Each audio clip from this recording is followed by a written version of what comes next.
Hey everyone, how are you? Welcome back to Backspace. In this easy Microsoft Word tutorial, we will learn how to use division formula inside a Word table to calculate values automatically. This is perfect for creating financial reports, invoices, marksheets, spreadsheet and calculation tables directly in Microsoft Word. Many people don't know what tables can perform formulas too, but yes, Word has built-in calculation features. So let's get started. At first you have to open your document. Now we can see here a assignment. Now I add a table and here some option. Now I want to calculate this. You can calculate the formula.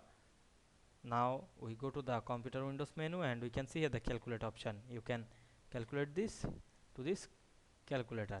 Like you can divide it, the 30 divided is 80, and we can see here the equation is 0.375.